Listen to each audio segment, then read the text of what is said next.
See that guy right there? That's me, 2 years ago. See that other guy? That's me, 2 years later. And I know what you're thinking. I changed my hair, but that's not what this video is about. This video is an explanation of how I got from here to here. From 290 pounds to 160 pounds. This is how I lost 130 pounds in 10 months.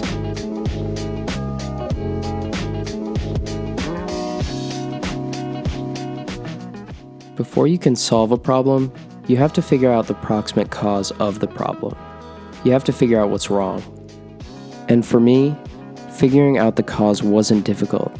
I narrowed it down to two possibilities. Either I was eating the wrong foods, or I was eating too much food. In hindsight, both were huge problems, but the former was the more serious of the two. I reduced the problem of eating the wrong foods down to three main categories, which are all closely related. I made the categories as simple as I could without making them too simple. I concluded that I was eating too much sugar, too many carbohydrates, and too much processed food, all staples of the standard American diet.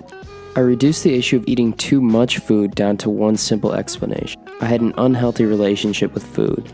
I ate when I was happy, sad, content, on vacation, when I was feeling bad about my appearance, when I was with friends. I was always finding excuses to eat food because I loved food. It's also worth noting, getting enough exercise was not the problem. I played football, basketball, soccer, I threw shot put for track, PE was my favorite class in school. I was getting a lot of exercise. I realized my diet was the problem and exercise was not the problem when I heard the saying, "You can't out-train a bad diet." After I identified what was and wasn't wrong, I was able to start making changes. I started by eliminating the three categories of food I thought were the biggest problem. I stopped eating them and I kept them out of the house. Out of sight, out of mind. I stopped eating sugary dressings, fruit juices,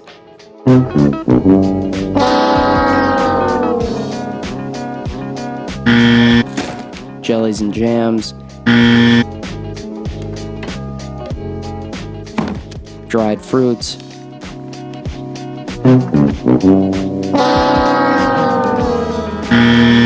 soda, chips, granola bars, anything with a lot of sugar. I stopped eating burritos, chicken wings, sandwiches, french fries, ice cream, donuts, sports drinks, bread.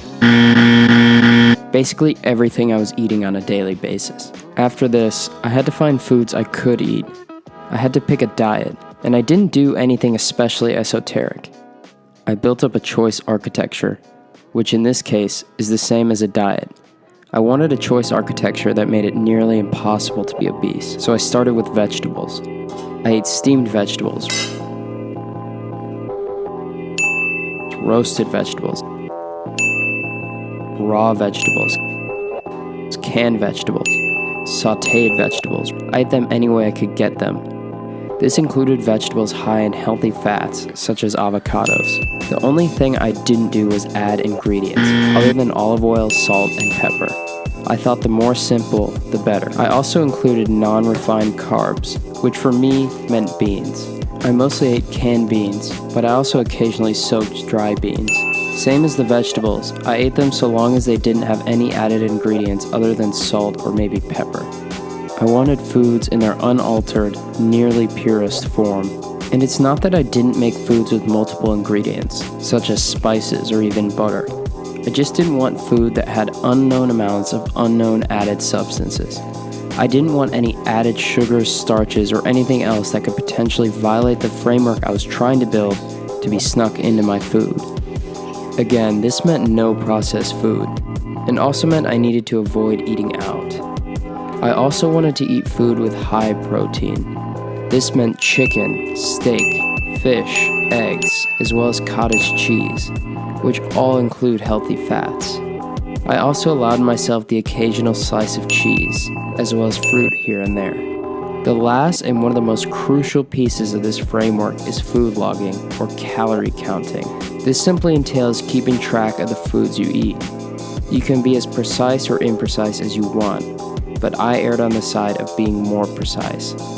I weighed nearly everything I ate before I ate it, and then I logged it on an app on my phone called MyNet Diary, which is a free app for Android and iOS. This entails weighing it, looking up the food or scanning a barcode if possible, and then entering it into your log.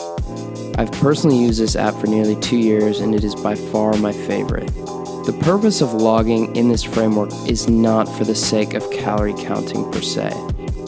Of course, you do count calories, but the point of logging for me is to be conscious of what I'm eating. It forces you to think about what you are consuming before you consume it. This isn't at all predicated on the calories in, calories out theory of weight loss.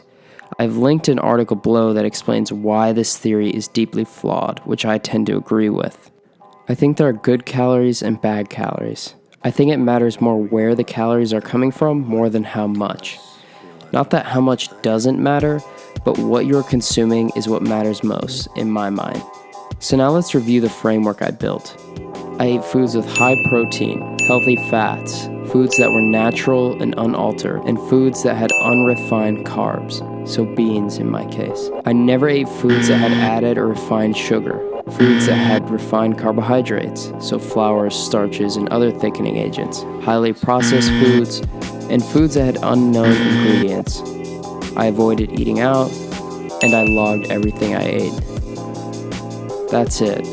Following these guiding principles is how I lost 130 pounds in 10 months, and is how I've kept the weight off. Of course, losing weight is an evolving process, and you almost certainly develop a more personalized framework, as I have. But what matters is that your framework is sustainable and just pretty good. I'm not going to argue that my framework is perfect or the best one to follow. Science will have to figure that one out, eventually. But this is a pretty good place to start.